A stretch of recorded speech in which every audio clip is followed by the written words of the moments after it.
नमस्कार, स्वागत है आपका। न्यूज़ 18 देख रहे हैं आप। मैं हूं आपके साथ वैभव कृष्ण भोंडेले। कन्नड़ एक्ट्रेस रान्या राव ने डीआरआई पर शारीरिक प्रताड़ना और झूठे आरोप लगाने का दावा किया है। उन्होंने पत्र में बताया कि उन्हें थप्पड़ मारे गए और जबरन बयान पर साइन कराए गए।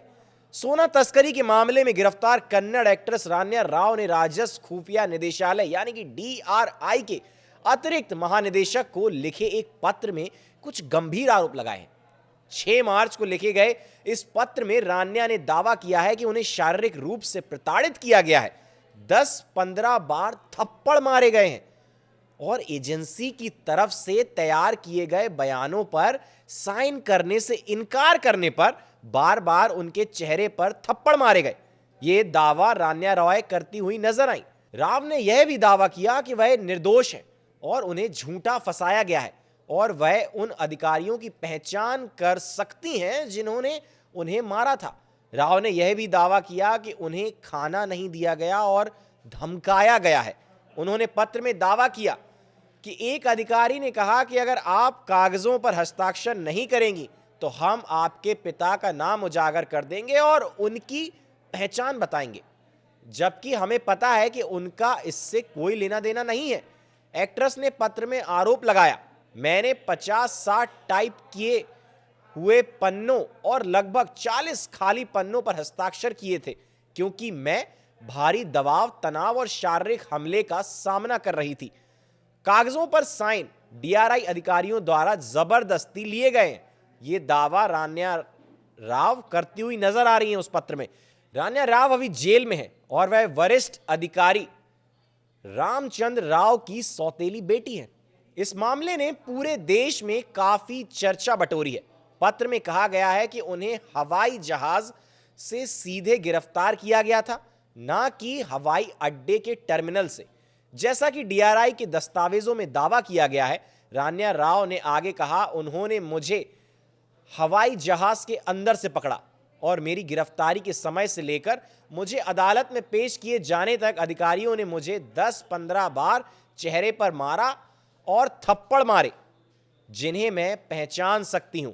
यह दावा रान्या राव करती हुई नजर आ रही हैं कि उनको मारा गया है, मानसिक और शारीरिक पीड़ा पहुंचाई गई है। यह दावा करते हुए कि उनके द्वारा साइन किए गए सभी दस्तावेज दबाव में थे। उन्होंने आरोप लगाया है कि डीआरआई की घटनाओं का ब्यौरा वास्तविक से मेल नहीं खाता।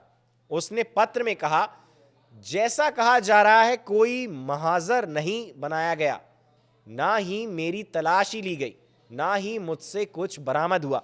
दिल्ली से आए कुछ लोगों ने जो अधिकारी होने का दावा कर रहे थे, मुझे स्पष्ट रूप से चेतावनी दी थी कि कुछ अन्य यात्रियों की हिफाजत करें और मुझे झूठा फंसाया। सोना तस्करी केस में यह पत्र महत्वपूर्ण हो जाता है क्योंकि यह बेंगलुरु की विशेष अदालत द्वारा रान्या राव की जमानत याचिका खारिज करने के एक दिन बाद सामने आया है। इस बीच कर्नाटक राज्य पुलिस आवास निगम के डीजीपी और रान्या राव के सौतेले पिता रामचंद्र राव को अनिवार्य अवकाश पर भेज दिया गया है। भर्ती विभाग के अतिरिक्त पुलिस महानिदेशक केवी शरद चंद्र को तत्काल प्रभाव से कर्नाटक राज्य पुलिस आवास एवं अवसंरचना विकास निगम लिमिटेड बेंगलुरु के अध्यक्ष एवं प्रबंधन निदेशक के पद का समवर्ती प्रभार सौंपा गया है।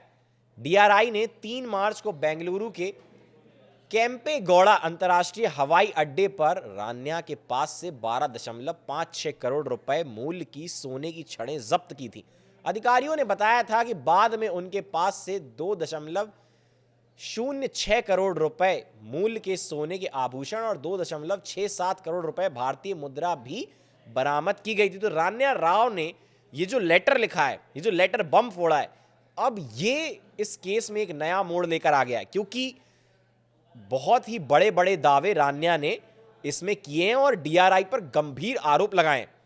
अब आगे इस केस में क्या होगा, कौन सा नया मोड़ आएगा, वो हम आपको यहीं इसी प्लेटफॉर्म पर आगे भी बताते रहेंगे। आप हमारे साथ बने रहिए। फिलहाल के लिए इस वीडियो में बस इतना ही।